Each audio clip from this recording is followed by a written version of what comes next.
אני לא יודעת מה לעשות עם מיקה. היא תלמידה כל כך מאתגרת. עזבי. מיקה ילדה חכמה.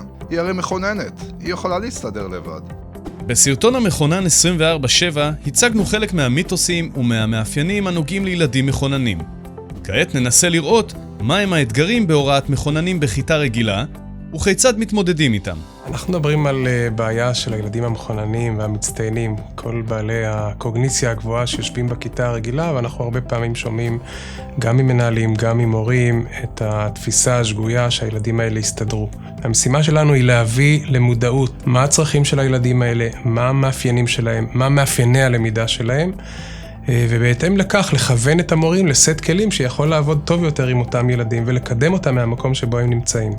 אנחנו רוצים להציג לכם כמה כלים ועקרונות להוראת מכוננים ומצטיינים בכיתה. הדבר הראשון שאנחנו רוצים לתת להם זה סביבת לימודים מאתגרת. מה זה אומר?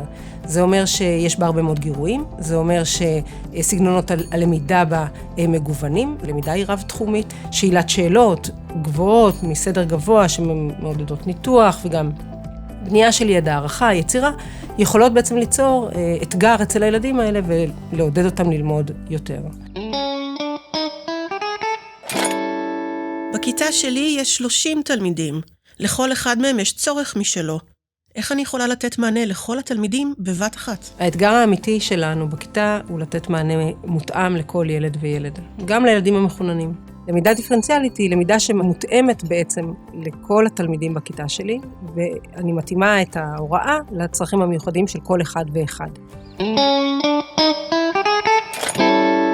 אבל איך אספיק ללמד את כל החומר על פי תוכנית הלימודים, ובנוסף גם לתת להם משימות מאתגרות? דבר נוסף שכדאי שניתן לילדים מכוננים, זה באמת אפשרות ללמוד בלמידה קומפקטית. מה זה אומר? הם לא צריכים הרבה פעמים כל כך הרבה הסברים. מספיק להם הסבר קצר, והם מתקדמים ורצים עם הידע. הם לא צריכים הרבה פעמים כל כך הרבה תרגול.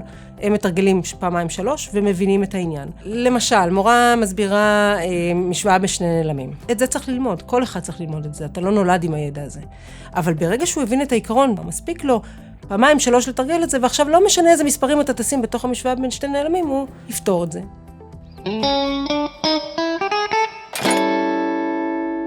כל מי שמסיים לתרגל יכול לחקור את הצמח באופן עצמאי. מיקה, את כבר יכולה להתחיל לחקור. מכונן יכול ללמוד מאוד טוב בלמידה עצמאית. מה זה אומר? זה אומר שהוא מקבל איזשהו אתגר, ואז הייתי מאפשרת לו עם שאלות מנחות להתקדם בקצב שלו וללמוד איזשהו תחום לבד. יופי. אז הנה מהלך הניסוי, ומפה תסתדרי לבד, נכון? ואם אני לא אסתדר, אם יהיו לי שאלות, אם זה לא יצליח לי... זה לא אומר שאני יכולה לעזוב אותו ולא לדאוג לזה אחר כך. אני חייבת לחזור ולראות. 1, שהחומר נלמד, 2, שהוא יודע ליישם אותו, 3, שהוא מטמיע את זה, אולי הוא יצר עם זה משהו, לשקף לו ולמשב אותו. אם היא מסיימת ללמוד מהר בעצמה, היא יכולה לעזור לתלמידים אחרים בכיתה. אנחנו נוטים לחשוב שילדים מכוננים הם העוזרים של המורה, אבל זה לא ככה. גם להם מגיע ללמוד בזמן השיעור, גם הם ילדים, הם לפעמים יכולים לעזור, וזה טוב, אבל זה לא התפקיד שלהם בכיתה. אבל למידה עצמאית מפרידה את המתקדמים מיתר הכיתה. מה לגבי כישורים חברתיים?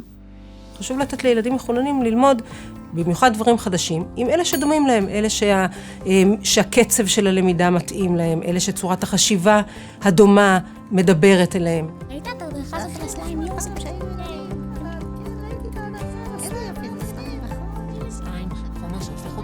מתי תתאים למידה של קבוצות הטרוגניות? אולי כשנדבר על הדברים, או נביע את דעתנו, או נדון בהם, אז מגוון הדעות ומגוון המחשבות יכול להיות מאוד מפריע לשני הצדדים, לכל הקבוצה שלומדת, אוקיי? התפיסה שאנחנו דוגלים בה היא שילד מכונן הוא לא שקוף, הוא לא שגר ושכח, ולכן אנחנו מכוונים את תוכנית המכונן בכיתתו לכל אותם ילדים בעלי הישגים גבוהים, קוגניציה גבוהה, יכולות גבוהות בכיתה הרגילה, ואומרים למערכת, הילדים האלה של כולנו, ואנחנו צריכים לטפל בהם בכל ימות השבוע. רוצים לדעת עוד? על המכוננות ומאפייניה ועל פדגוגיות המותאמות לתלמידים מכוננים, תוכלו לקרוא במאגר הידע מכוננת, gifted.cet.ac.il, ובאתר האגף למכוננים ולמצטיינים.